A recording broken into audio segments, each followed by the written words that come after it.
$272 billion আমরা বলতেছি, it's a huge amount, but আমাদের ইকোনমি হচ্ছে $100 বিলিয়ন ব্যালেন্স অফ পেমেন্ট প্রতি বছর।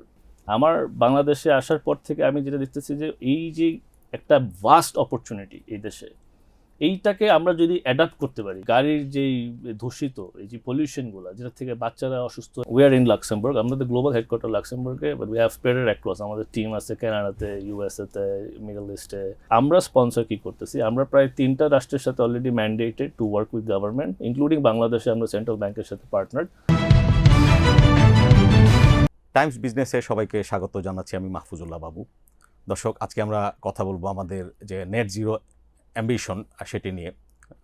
2050 সালের মধ্যে বাংলাদেশের অন্তত $272 বিলিয়ন বিনিয়োগ দরকার হবে, কিন্তু এই বিনিয়োগ কিন্তু আসলে স্থানীয় উৎস থেকে অসম্ভব, এক কথায় যদি আমরা বলি। তো এই জন্য আমাদের বিদেশি বিনিয়োগ আকৃষ্ট করতে হবে, কিন্তু এখানে আমাদের যে framework, the ecosystem, investment ecosystem, এটি কিন্তু আসলে সেই অর্থে এই স্কেলে গড়ে ওঠেনি। আজকে আমার আমন্ত্রিত অতিথি একজন, আমরা যদি বলি তিনি একজন স্ট্র্যাটেজিস্ট, যে ফরেন ইনভেস্টরদের সাথে বাংলাদেশের যোগসূত্র তিনি কিভাবে ঘটিয়ে দিতে চান, বিশেষ করে ক্লাইমেট ফাইন্যান্সে। জনাব এটিএম রাহাত মোহাম্মদ, তিনি বাংলাদেশি একজন, আন্তর্জাতিকভাবে তারা অনেকজন পার্টনার মিলে গড়ে তুলেছেন তাদের অ্যাডভাইজারি প্রতিষ্ঠান স্পন্সর ক্লাইমেট ফিনটেক। তারা মেনলি এই যে ফ্রেমওয়ার্কটা দেশে দেশে সরকারগুলোর সাথে ফ্রেমওয়ার্কটা বিল্ড করেন, এবং তাদের যে প্ল্যাটফর্ম, যে স্কেলেবল যে প্রজেক্টগুলো, সেগুলোতে কিন্তু একটা বিগ পুল অফ ইনভেস্টর্স আছেন, তারা সেখানে ম্যাচ মেকিং করান।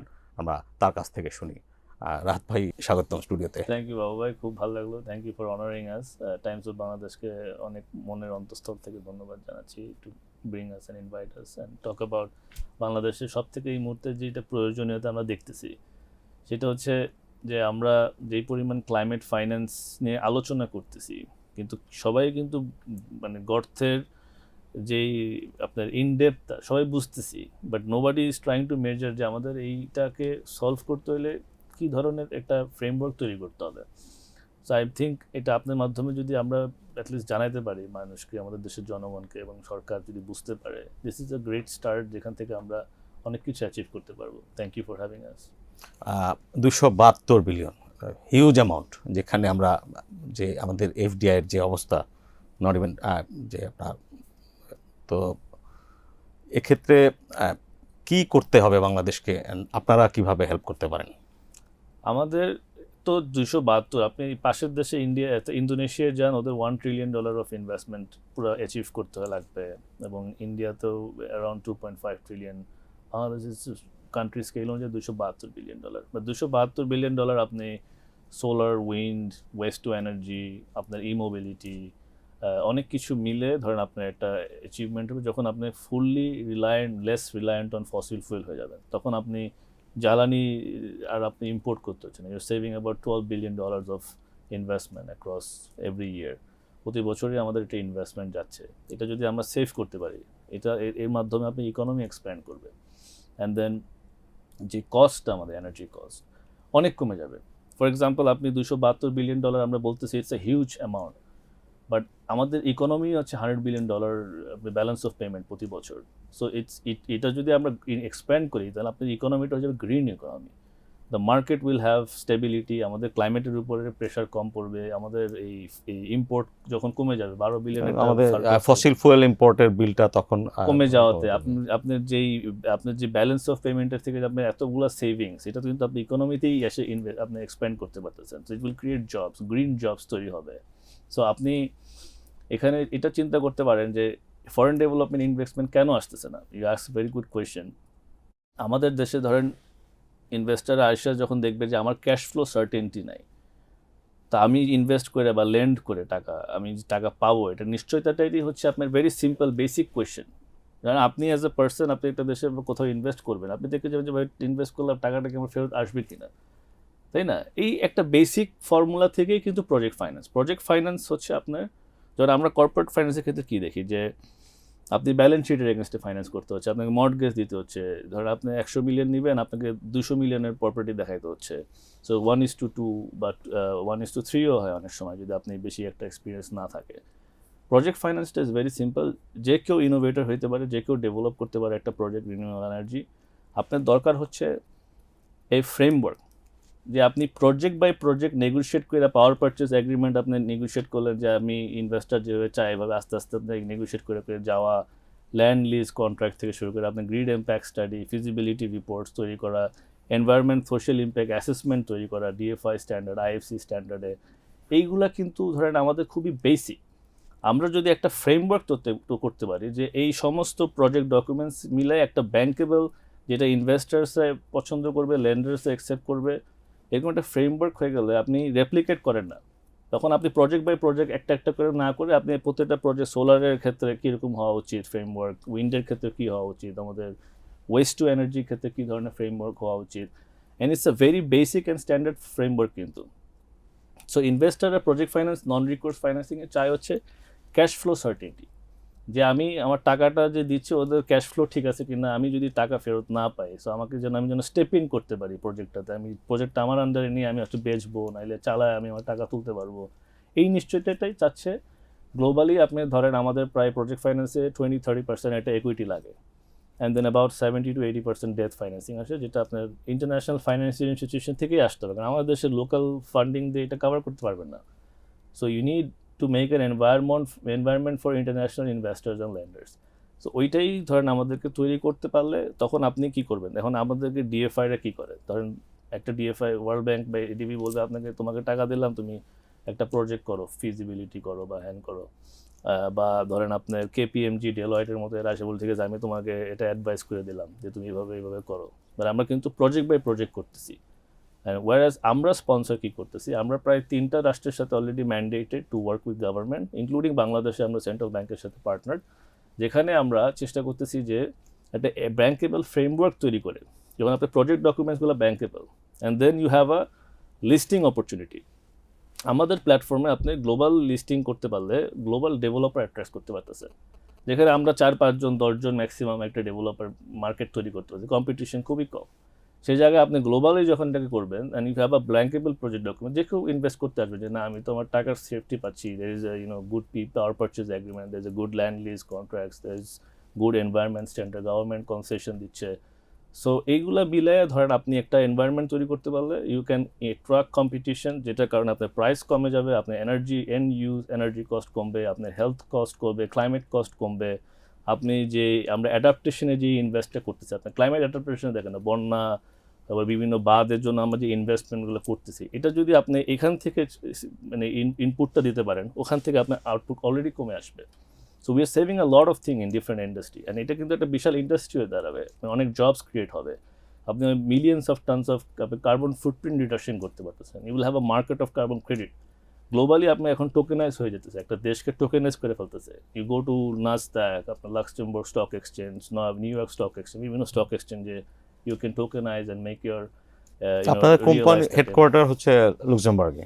উই আর ইন লাক্সেমবার্গ, আমাদের গ্লোবাল হেডকোয়ার্টার লাক্সেমবার্গে, but we have spreaded across. আমাদের টিম আছে কানাডাতে, ইউএসএতে, মিডল ইস্টে, we have team in South Asia, including আমাদের বাংলাদেশেও। এখন আমরা 2টা জিনিস নিয়ে কাজ করতেছি, একটা সেন্ট্রাল ব্যাংকের সাথে হচ্ছে এনডিসি লেভেলে সাপোর্ট করার ক্ষেত্রে, আর একটা হচ্ছে গ্রিন বন্ড। সো গ্রিন বন্ডটা হচ্ছে ধরেন একটা ইউনিক, এটা ম্যারিল্যান্ড ব্যাংক নামে একটা গ্রিন ব্যাংক আছে ইউএসএতে, ওরা এটা ট্রাই করছিল অ্যান্ড ইট ওয়ার্ক। দেন ইন্দোনেশিয়াতে একটা সিমিলার প্যাটার্নে করছিল, এটাও ওয়ার্ক ভেরি ওয়েল। আমরা একটু ডিফারেন্ট অ্যাঙ্গেল আছে, আমরা বলতেছি যে গ্রিন বন্ডটা আমরা যদি স্টেট ওন এন্টিটিস দিয়ে ইস্যু করি, তখন ইউল হ্যাভ মিগার মতো ট্রিপল রেটেড এজেন্সি আপনাকে গ্যারান্টি দিচ্ছে। So your green bond becomes triple rated, তখন আপনি কুপন রেট 5 থেকে 7 রেটের মধ্যে ফেলতে পারতেছেন। So and then you can invest single digit, 8-9% আপনি ইনভেস্ট করেন না, আপনার আইআরআর 16%, 20%, 24% আপনার ইনভেস্টমেন্ট রিটার্ন আপনার প্রোফাইল তৈরি হচ্ছে। So it's nothing compare to that.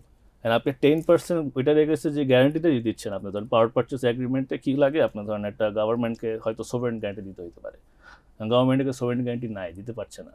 So এই বন্ড কী করবে, এটার এগেনস্টে ওই পাওয়ার পারচেস এগ্রিমেন্টগুলোকে 10% ব্যাকস্টপ করবে, যে যদি পেমেন্ট ডিফল্ট করে কোনো কারণে বিপিডিবি, তখন আমরা স্টেপ ইন করে তোমাদের ওই মাসে ইউটিলিটি পেমেন্টটা করবো। সো রিস্কও কমে যেতেছে আমার গ্রিন বন্ডে, কারণ আমি তো লেন্ডিং করতেছি না, প্লাস আমি 10% দিয়ে 100% আপনার ফাইন্যান্সিং অ্যাভেল করতে পারতেছি। So you have just $500 million of green bond, এটার এগেনস্টে আপনি $5 billion অফ ইনভেস্টমেন্ট অ্যাট্রাক্ট করতে পারতেছেন, and that's N huge investment.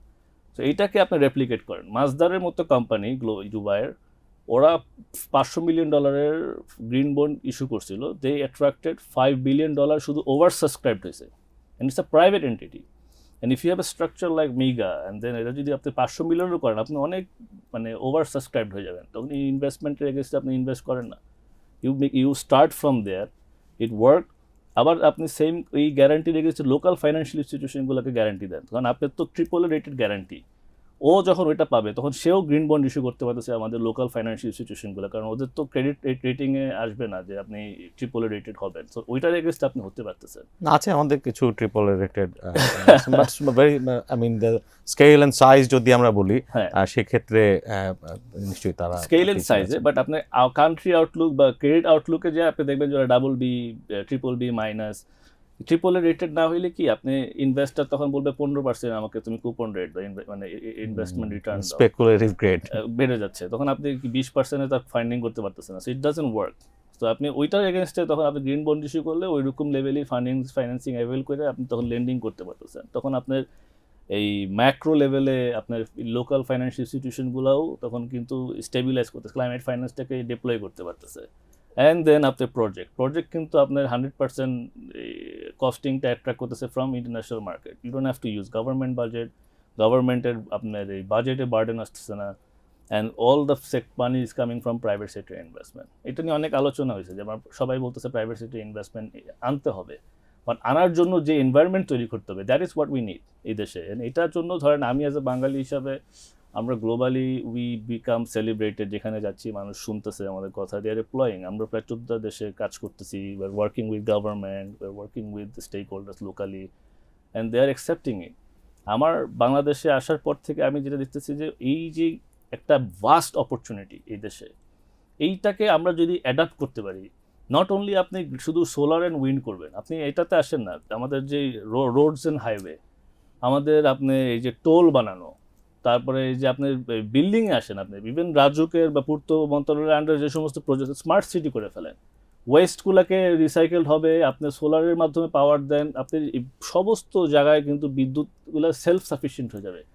একটা পর্যায়ে আপনি বিদ্যুৎ ফ্রি ইউজ করতে পারবেন যদি আমরা ওই ট্যাকটিক্সে আগায় আসি, যে আমরাই মানে সৌর বিদ্যুৎ বলেন, উইন্ড থেকে বলেন বা ওয়েস্ট থেকে বলেন, যে আমাদের যে ই মোবিলিটি আছে ওগুলোও তখন কিন্তু ওই ইলেকট্রিসিটিগুলো থেকে কিন্তু আপনার চার্জিং পয়েন্টগুলোতে আসবে। So you are becoming very less on মানে এই ক্লাইমেট Fossil কস্ট, হ্যাঁ, এনার্জি কস্ট কমে যাচ্ছে, অ্যান্ড দেন আপনার ফসিল ফুয়েল ইউজ নাই, ইউ বিকাম নেট জিরো। আপনার দেশে ইন্ডাস্ট্রিগুলো তখন ইজিলি গ্রিন ফাইন্যান্সিং অ্যাভেল করতে পারতেছে, যে ভাই আমাদের এই ইন্ডাস্ট্রিগুলা গ্রিন ইলেকট্রিসিটির মাধ্যমে চলে, আমরা রিনিউয়েবল এনার্জি দিয়ে আমাদের ইন্ডাস্ট্রি চালাচ্ছি, অটোমেটিক ফাইন্যান্সিং কস্ট কমে যাবে। হ্যাঁ, this is what we need.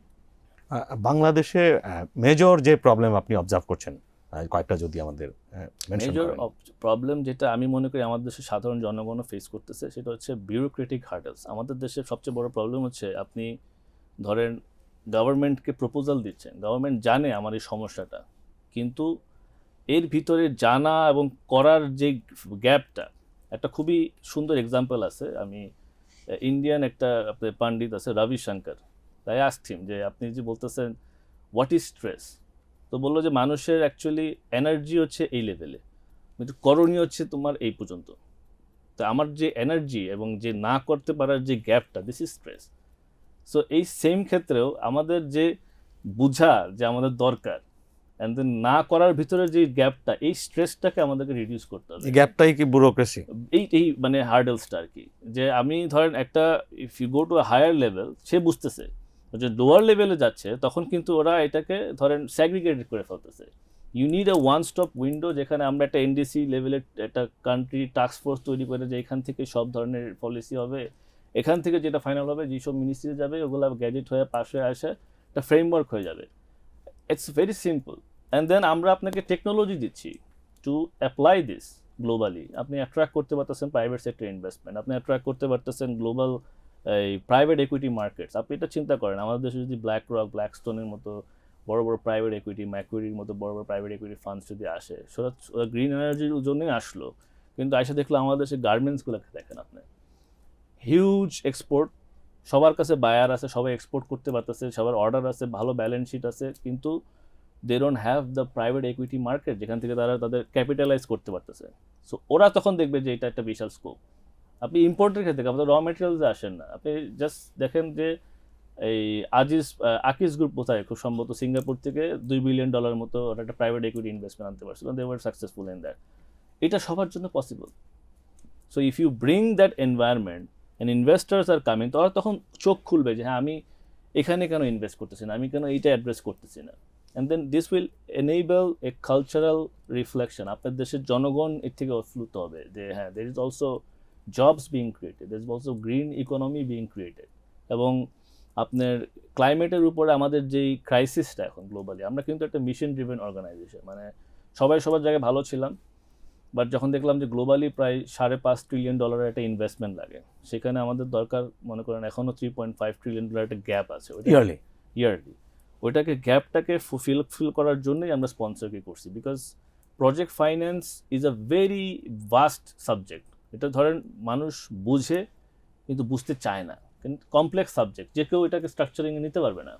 So ওই প্রজেক্ট ফাইন্যান্স থেকে যখন আপনি স্কেলেবল করতে চাবেন, you can't use human resource, কারণ আপনি ওভারনাইট 1 লাখ লোকের থেকে 3 লাখ লোক করতে পারবেন না। So you have to adapt technology. এখন আমাদের কাছে টেকনোলজি আসছে, এআই ক্যান ডু, যেগুলো আপনার অনেক মাস টাইম লাগতো, এটা এখন কিছু মিনিটে আপনি করে দিতে পারতেছে। সো ওই যে আপনাদের এই যে project structuring and advisory related কাজগুলো। জি, ওকে। সো প্রজেক্ট ফাইন্যান্সিং আপনার স্ট্রাকচারিং যদি ঠিক না থাকে, আপনি ফান্ডিং অ্যারেঞ্জ করতে পারবেন না। অ্যান্ড দেন আনট্যাপড ইনভেস্টার্স, ধরেন আমাদের দেশে আপনি চুনে গুনে ধরেন 50-60টা ব্যাংক আছে ইন্টারন্যাশনালি, যারা বাংলাদেশ নিয়ে বদার যে হ্যাঁ ওদের ইনভেস্ট করতে পারি, এর মধ্যে অনেক কমে গেছে। সো এখন আপনি যখন গ্লোবাল প্ল্যাটফর্মে আসতেছেন, তখন কি হচ্ছে, you are getting exposure to a wider audience, wider market. তখন কিন্তু যেমন ইন্টারনেট আসার পরে কী হয়েছে, আমরা একটা গ্লোবাল প্ল্যাটফর্ম, গ্লোবাল মার্কেট তৈরি করতে পারছি। আমাদের দেশে এখন যে কেউ ইম্পোর্ট করতে চাইলে একটা কম্পিউটারে চাপ দিলেই বাইরে যাচ্ছে যে কোথায় কী প্রাইসে আমার মাল কিনতে হবে, কী করতে হবে। এআই আসার পর আরও সহজ হয়ে গেছে। সো এই যে টেকনোলজি আছে, আমাদের কাছে গ্লোবালি ক্যাপিটাল আছে, অ্যাবাউট $4.5 কোয়াড্রিলিয়ন কিন্তু প্রতি বছর আপনার প্রতিদিন হাত এক্সচেঞ্জ হচ্ছে মানে globally. So we have capital, we know what works, we know solar works, we know wind works, we know যে ব্যাটারি স্টোরেজ ওয়ার্কস, আমরা জানি ওয়েস্ট টু এনার্জি ওয়ার্কস। আমাদের প্রবলেমটা হচ্ছে ফাইন্যান্সিয়াল ইকোসিস্টেম লেয়ারটা, এবং লেয়ারটার মধ্যে ধরেন এক পাশে ব্যাংক থাকে, স্টেক হোল্ডার্সরা থাকে, গভর্নমেন্টস থাকে, তারপর আপনার ভ্যারিয়াস আদার যেমন ইপিসি কোম্পানিজ লাগে, ওএনএম লাগে, প্রজেক্ট ফাইন্যান্স লয়ার্স লাগে, যেমন প্রজেক্ট ফাইন্যান্স অ্যাডভাইজার্সও লাগে, এরকম লয়ার্সও লাগে, ইন্টারন্যাশনাল ল ফার্মসগুলো থাকে। এই সবাইকে আমরা এক জায়গায় নিয়ে আসছি। So we made an ecosystem যেখানে আপনি কমপ্লিট সলিউশন ফাইন্ড এভরিবডি। হ্যাঁ, তো এইটা এবং ফ্রি অফ সার্ভিস। আমরা গভর্নমেন্টকে বলতেছি will advise you free of service. আমরা পয়সা কামাবো, আমরা হয়তো যে প্রজেক্টগুলো যখন ফাইন্যান্সিয়াল ক্লোজে যাবে, তখন ওদের থেকে আমরা একটা 45 বেসিস মতো পয়েন্টের মতো একটা সাকসেস ফিস চার্জ করে থাকি, which is very nominal compare to what you are trying to achieve here. এবং আমরা তখন গ্রো করতে পারবো, আমাদেরও তখন গ্রোর একটা স্কোপ থাকবে, গ্লোবালি আমরা ওই সাপোর্টটা দিতে পারতেছি তখন। Will build out more functionality that will help you down the road. So এই জন্য ধরেন যে আমরাও একটা এক্সপোজার রাখছি, but it's a semi non profit oriented organization যারা গভর্নমেন্টকে ফ্রি অফ সার্ভিস দিচ্ছে। এবং we have work with 3 government already, এবং প্রায় 14টা দেশে কাজ করতেছে। ওখানেও গভর্নমেন্ট লেভেলে আমরা কাজ করতেছি যে অ্যাড্রেসিং পিপিএর পাওয়ার পারচেস এগ্রিমেন্টের যে ব্যাঙ্কেবিলিটির ইস্যুসটা, তারপর আপনি বিভিন্ন ধরনের ল্যান্ড লিজ কন্ট্রাক্টসের হার্ডেলস থাকে, এগুলোকে অ্যাড্রেস করা। সো এটি মিলায় ধরেন একটা কম্পোজিট প্যাকেজ হচ্ছে sponsor, it's global.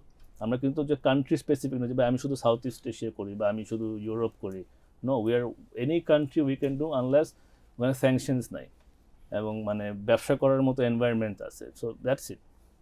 Success story produces more success stories. তো এই ক্ষেত্রে আপনি আমাদের এই যে গ্রিন জার্নিতে কতটা ফোরকাস্ট করছেন? আমরা ওভার দ্য লাস্ট 13 ইয়ার্স যদি আপনাকে বলি আমাদের ট্র্যাক রেকর্ডে, এবং it's available in our website, আমরা প্রায় $50 billion of power and infrastructure নিয়ে কাজ করছি over the last 13 years across 20 countries, 80+ স্টিলসে। হ্যাঁ, এবং it ranges from projects in South East Asia, America, US, middle East, MENA রিজিয়নে। তো ওগুলা থেকে আপনাদের ফার্ম জি আপনাদের fund? আমাদের হ্যাঁ মানে উই অ্যাজ আ টিম ধরেন আমরা যে যেখান থেকে আসি আমাদের one of the co founder Michael Grimm ও World Bank SMBC Asian Development ব্যাংকের মতো প্রতিষ্ঠান থেকে আসছে আমরা ধরেন প্রজেক্ট ফাইন্যান্স থেকে আমাদের নিজস্ব নন ব্যাংকিং ফাইন্যান্স ইনস্টিটিউশন আছে দুবাইতে ইনক্স তারপর যে সিটিও আমাদের co founder so we have bankers project finance আমাদের নিজস্ব টিম আছে so we all come from a different experiences ওইটাকেই ধরেন আপনার এই প্রযুক্তিতে লাগানো এবং প্রযুক্তিটাকে সহ অ্যাজ এ হিউম্যান টাচ সহ একসাথে একটা কম্পোজিট প্যাকেজ দিচ্ছি আমরা গভর্নমেন্টকে ফ্রি অফ কস্ট এবং অলসো উই ওয়ার্ক উইথ ডেভেলপার্সের প্রজেক্ট ফান্ডিং ক্ষেত্রে আমরা হয়তো অ্যাডভাইস করি what is bankable and then we help them get financial close but যেটা আমরা অ্যাচিভ করতে চাচ্ছি থ্রু প্যারিস এগ্রিমেন্ট যে আমরা নেট জিরো যাব we signed an Paris agreement ওখানে আপনি যেটা অ্যাচিভ করতে চাচ্ছেন যে 2030-এর মধ্যে 47% ডিকার্বনাইজ করবেন অ্যান্ড 50-র মতো নেট জিরো অ্যান্ড আমরা ওয়ারেজ আমরা মাত্র 5% করতে পারছি রিনিউয়েবলস দ্যাট ইজ নট ইভেন ধরেন ট্যাঞ্জিবল রিপোর্ট সো ওইটাকে আপনি অ্যাড্রেস করতে হলেই ইউ নিড আ ফ্রেমওয়ার্ক আপনি প্রজেক্ট বাই প্রজেক্টে আর বছর কয়টা আছে 30-এর মধ্যে এটা চিন্তা করেন না we don't even have more than 4 years so এই 4 ইয়ার্সের মধ্যে আপনি 47% রিনিউয়েবলস তৈরি করা ইজ আ চ্যালেঞ্জ আর না করলেও কিন্তু ইউ হ্যাভ পানিশমেন্ট প্যারিস এগ্রিমেন্টের you have a lot of আপনাদেরকে অনেক ফাইনস করবে অনেক ধরনের ডিফল্টস আসবে বিজনেস রিলেশনশিপসে এফেক্টেড হবেন so we need to do it in fact এটা সামনের দিনের জন্য ম্যান্ডেটরি আমরা Mandatory. এক্সপোর্ট করতে চাই এবং বেঁচে থাকার জন্য মানে আপনি চিন্তা করেন আমরা 2 ডিগ্রি সেলসিয়াসে এখন যে প্রেশারটা পাচ্ছি গরম বলেন বা বাতাসের বলেন বৃষ্টির বলেন মানুষের যে কোনো অসুস্থতা বাচ্চারা অল্প বয়সে ক্যান্সার হয়ে যাচ্ছে অসুস্থ হয়ে যাচ্ছে ইমিউন সিস্টেম দুর্বল ইটস অল ক্লাইমেট রিলেটেড এবং ক্লাইমেট ক্রাইসিস যদি this is real this is real central ব্যাংকের সাথে আপনাদের একটা এমওইউ হয়েছিল যতটুকু আমার স্মরণে আছে এর আওতায় আসলে মানে কি কোঅপারেশন আর কোলাবোরেশন হচ্ছে আমরা ওদের যে সাস্টেনেবল ফাইন্যান্স ডিপার্টমেন্ট আছে তাদের সাথে আমাদের ওয়ার্কিং একটা টাস্ক ফোর্স আছে সেটাতে আমরা এনডিসি লেভেলে কি ধরনের কাজ করব কি ফ্রেমওয়ার্ক হওয়া উচিত এটা নিয়ে আমরা ইনিশিয়েটিভ নিয়েছিলাম 5ই আগস্টের পরে ইন্টারিম গভর্নমেন্টের সময় আমাদের একটা আশা ছিল যে ইউনুস সাহেব যেহেতু সারা পৃথিবীতে নেট জিরো নিয়ে আলোচনা করে 3-0 হ্যাঁ 3-0 প্রত্যেকটাই কোনোটাই আসলে এগোয় নেই আর কি এইটাই মানে দুঃখটা এটাই লাগছে যে আমাদের একটা গোল্ডেন অপরচুনিটি ছিল 5ই আগস্টের পরে রিফর্মের আমরা এক জায়গায় রিফর্ম করতে পারতাম লোকে ভাই যে হয় আচ্ছা ঠিক আছে রিনিউয়েবলস করি নাহলে ট্রান্সপোর্টেশনে করি যে ট্রাফিক সিস্টেমে এই দেশে ইনভেস্টর এসে যদি দেখে যে আমার গুলশান থেকে মতিঝিল যেতে যদি 3 ঘন্টা লাগে সারাদিন শেষ সো এই জিনিসটা একটা জায়গায় আমরা রিফর্ম নিয়ে আসতে পারতাম সেটা পারি নাই তো ইন্টারিম গভর্নমেন্টের সময় আমরা স্টার্ট করছিলাম অ্যান্ড দেন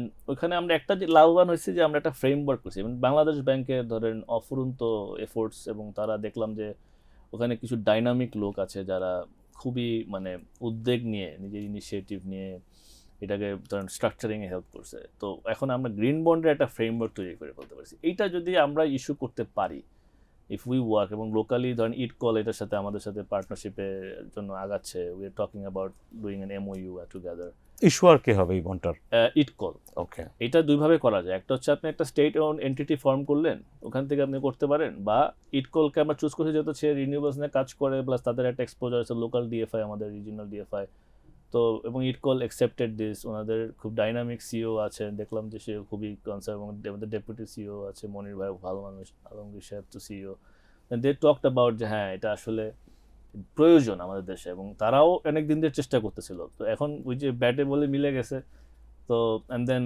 আমাদের ফ্রেমওয়ার্কটা তারা খুব পছন্দ করছে যেটা বাংলাদেশের ক্ষেত্রে খুবই ধরেন মানে অ্যাকসেপ্টেবল একটা ফ্রেমওয়ার্ক তো এই ফ্রেমওয়ার্কটা অ্যাকসেপ্টেড হয়েছে এখন আমরা জাস্ট স্ট্রাকচারিং নিয়ে কাজ করার একটা মানে নেক্সট স্টেপে আছে আর কি ঈদের পরে হয়তো এটা আরও ফাস্টার হবে আর কি আশা করি ধরেন আমি একজন সোলার প্রজেক্ট এন্টারপ্রেনার আমি 80-20 যে ডেট ইকুইটি রেশিওতে যাচ্ছি আমি লোকাল ব্যাংক থেকে ফাইন্যান্সিং করা আর ইন্টারন্যাশনাল ইনভেস্টরদের কাছ থেকে যদি ফাইন্যান্সটা নেই এর পার্থক্য in terms of cost and other cost wise তো অবশ্যই আপনি ধরেন ইন্টারন্যাশনাল ফাইন্যান্স ইনস্টিটিউশন যখন দেখবে গ্রিন ফাইন্যান্সিং আপনি কস্টিং কমে যাবে ইউ গেট 5 to 6%। যখন আপনি আমাদের প্ল্যাটফর্ম থেকে রেজ করবেন দেয়ার উইল বি কম্পিটিশন তখন আপনার ধরেন 50টা 60টা ব্যাংক একসাথে কম্পিটিশন করবে ওখানে আপনার প্রাইসিং আরও কমতে পারে you get maybe 5 less than 5%।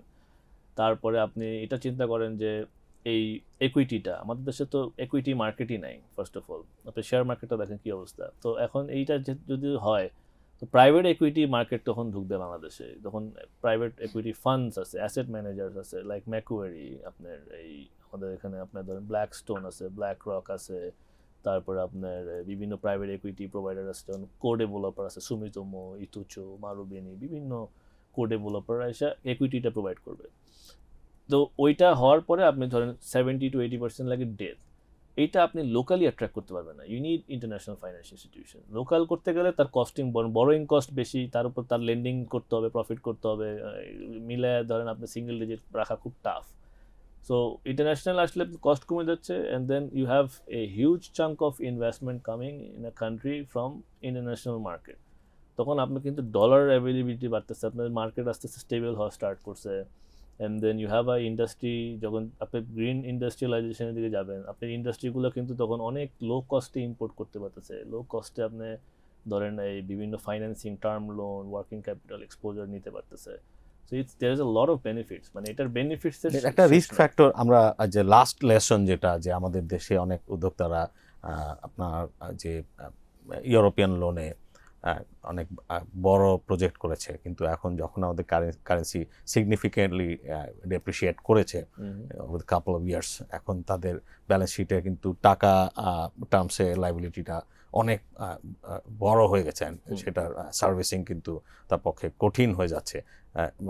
Next আমরা যদি 5 to 10 ইয়ার্সের জন্য বলি, যে আমাদের কারেন্সি পার্সপেক্টিভ থেকে এটি যে আপনার লোকাল বড়োয়ারদের জন্য রিস্ক ক্রিয়েট করবে কিনা? রিস্ক, আপনার রিস্ক থাকবে, রিস্কটাকে মিটিগেট করার পলিসিকে আপনি এটা চিন্তা করেন। ধরেন ফর এক্সাম্পল, যখন আপনি একটা ইকোনমি তৈরি হবে, এটার এগেনস্টে ফান্ডিং আসতেছে, ইউ হ্যাভ আ ইন্ডাস্ট্রি, তখন you will be attracting hedge funds, বড় বড় প্রাইভেট ইকুইটির হেজ ফান্ডস আসবে, অ্যাসেট ম্যানেজার্সরা আসবে, ইন্স্যুরেন্স কোম্পানিজরা আসবে, তারা will open their offices here, যে এখানে একটা বিশাল ইন্ডাস্ট্রি, বিলিয়ন্স অফ ডলার্স এখানে চেঞ্জেস হচ্ছে। অ্যান্ড প্রত্যেকটা পাওয়ার পারচেস এগ্রিমেন্ট এখন হচ্ছে আপনি ইউএসডি পেক্ট, মানে ইউএসডিতে আপনি ইউএসডি পেমেন্ট করতে পারতেছেন। সো ওইটা একটা মিটিগেশনের জায়গা। আরেকটা মিটিগেশন জায়গা হচ্ছে যখন আপনার ফ্লো অফ ডলার্স, এবং আপনি কিন্তু আমাদের প্রবলেমটা হচ্ছে যে আমরা ইম্পোর্ট বেশি করতেছি ডলারে, এক্সপোর্ট করতেছি কম। সো ওই যে গ্যাপটা যত বাড়তেছে তত ধরেন লিকুইডিটি ক্রাইসিস তৈরি হচ্ছে, যে আমরা মনে করেন কিনতেছি কত আর ডলার পাইতেছি কত। সো ওইটা তখন কমে যাবে, কারণ আপনি তখন billions of dollars of investment ঢুকতেছে, ডলার কিন্তু আপনার অ্যাকাউন্টে আসতেছে, নষ্ট অ্যাকাউন্টে যাচ্ছে আমাদের লোকাল ব্যাংকের এফআইগুলোতে। তো ইউ হ্যাভ আ স্টেবিলিটি দেয়ার। ওইখানে আপনি দেখবেন যে আস্তে আস্তে ডলারের প্রাইসও ফ্লেক্সিবল। হেজিং খুব কম করতে হবে, আর হেজিং কিন্তু is not a bad thing. Hedging এবং ইনশিওর করলে, যখন ইসিএ ফাইন্যান্সিং বলি আমরা, ইনশিওর করলে কিন্তু আপনি ধরেন অনেক 80%, 90% of your risk of the project goes down also. So you mitigate not only currency, you mitigate the project risk. অন্যান্য ইন্ডাস্ট্রির সাথে পাওয়ার পার্থক্য হচ্ছে তাদের রেভিনিউটা আসবে ডলারে, রাইট। আমরা তো আসলে পিছিয়ে আছি এক কথায়। আপনি অনেক পরিসংখ্যানের কথা বললেন, তো এখন কি আসলে ফাস্ট ট্র্যাক হবে বলে আপনি মনে করছেন, বা এটা আসলে কতটা বাস্তবসম্মত given this government and bureaucratic environment? হ্যাঁ, আপনি ধরেন আমাদের কারেন্ট এনার্জি মিক্স, যেটা কারেন্ট এনার্জি মিক্সটাকে আপনি অপটিমাল মিক্স করতে হবে প্রথমে। তারপর আপনার একটা রোড ম্যাপ তৈরি করতে হবে, যে ফর এক্সাম্পল আপনি 20 মেগাওয়াট বা 50 মেগাওয়াট সোলার করবেন, 100 মেগাওয়াট উইন্ড করবেন, বিভিন্ন একটা রোড ম্যাপ তৈরি হবে। দ্যাটস ইউর অপটিমাল মিক্স, যে আমার যদি 20,000 মেগাওয়াট লাগে, তো 20,000 মেগাওয়াটটাকে আমরা এইভাবে উঠায় আনবো। You have a road map. এটা গভর্নমেন্টের সাথে আমরা বসে ঠিক করলাম যে এই রোড ম্যাপে কাজ করা যেতে পারে। Then you make a framework, যে হ্যাঁ এখন এটার এগেনস্টে প্রজেক্ট ডকুমেন্ট তৈরি করো, যে আমার ফিজিবিলিটি, ইএসআই কী হইতে পারে, সোশিয়ালি কী ইম্প্যাক্ট হবে, এনভায়রনমেন্টে কী ইম্প্যাক্ট হবে, অ্যাসেসমেন্ট করা। তারপরে আপনার পাওয়ার পারচেস এগ্রিমেন্টে কীরকম হওয়া উচিত, কনসেশন এগ্রিমেন্টে কীরকম হওয়া উচিত। এটা একটা পুরো ফ্রেমওয়ার্ক হওয়ার পরে you have a road map, আপনার কাছে একটা ফ্রেমওয়ার্ক আছে।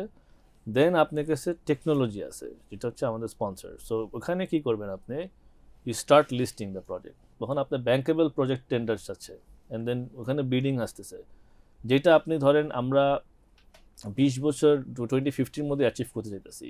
আপনার যখন সব কিছু রেডি, আপনাকে শুধু রেপ্লিকেট করে শুধু ডিপ্লয়মেন্টে যেতে হবে, অ্যান্ড মনিটরিং, অ্যান্ড আমাদের টিম বা গভর্নমেন্ট মিলে যে আমরা যে টাস্ক ফোর্সটা তৈরি করব, সেই ক্ষেত্রে ওনারা আমরা মিলে যদি এটাকে মনিটরিং করে ইউটিলাইজেশন নিয়ে এবং প্রতি বছর আপডেট করা, যে হ্যাঁ এখন এই বছরে আমরা একটু সোলারটা বাড়াই দিই, একটু উইন্ডটা কমাই দিই, বা ওয়েস্টটাকে আর একটু সার্কুলেশনে নিয়ে আসি। Waste is a circular economy.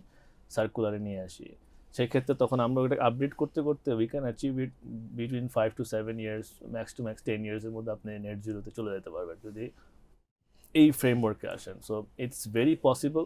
এটা আইএফসি স্কেলিং সোলার নামে একটা প্রোগ্রাম স্টার্ট করছিল আইএফসি, 7টা দেশে ডিপ্লয় করছে and it was successful, but they did it manually and we are bringing in technology plus advisory plus আপনার ইমপ্লিমেন্টেশনের জায়গা, then creating a road map, এবং কোনো কস্ট লাগবে না গভর্নমেন্টের। দের ইজ ডিএফআইস যারা আপনাকে ফান্ড দিবে, ডেভেলপমেন্ট ফান্ড, যে তুমি এই রোড ম্যাপ তৈরি করার জন্য ফান্ড দিবে, প্রজেক্ট ডকুমেন্ট তৈরি করার জন্য ফান্ড দিবে। সো গভর্নমেন্টের বাজেট থেকে কিছুই যাচ্ছে না। All they have to do is sit and listen to us. আমি একটা দেশি বাংলাদেশি হিসাবে আমরা যদি গ্লোবালি করতে পারি, আমার দেশে আমরা কেন পারবো না? আমার তো এটা নিজের দেশ, আমি চাই যে আমার দেশে মানুষ কম ইলেকট্রিসিটি, কম টাকা ইলেকট্রিসিটি বেয়ার করুক, আমার দেশে আপনার ক্লাইমেট কস্ট কমে যাক, এনার্জি কস্ট কমে যাক, এন্ড ইউজ কস্ট কমে যাক।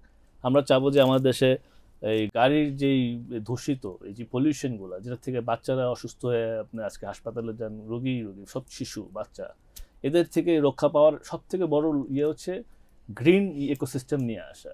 And that is what we are trying to implement. যে আমাদের মধ্যে যদি আমরা চিন্তা করি যে হ্যাঁ গ্লোবালি আপনি করতে পারতেছেন, বাংলাদেশে পারতেছেন না অ্যাজ এ বাঙালি হিসাবে, এটা আমার জন্য খুবই দুঃখজনক। মানে যেমন আমরা যখন বিদেশে কথা বলি তখন নিজের কাছে খারাপ লাগে যে আমি আমাদের দেশের জন্য কিছু করতে পারতেছি না। তো আমরা চাই যে আমাদেরকে গভর্নমেন্ট ইউজ করুক অ্যান্ড বসুক, সব কিছু নিজের মতো করে বুঝুক, বোঝার পরে we can work together to achieve it. আমি খুবই খুশি হলাম এবং আমরা চেষ্টা করি যে মিডিয়ার মাধ্যমে যে জিনিসটা অ্যাচিভ করা পসিবল, সেটা ধরেন আমরা চাইলেও অনেকভাবে বলার চেষ্টা করি, বাট আপনাদের মাধ্যমে আজকে দেশবাসী শুনবে, সরকার শুনবে, সরকার যদি মনে করে যে না this is what we need and we need to sit down with this person. So I'm looking forward to it. Thank you for having us, Babu. Thank you.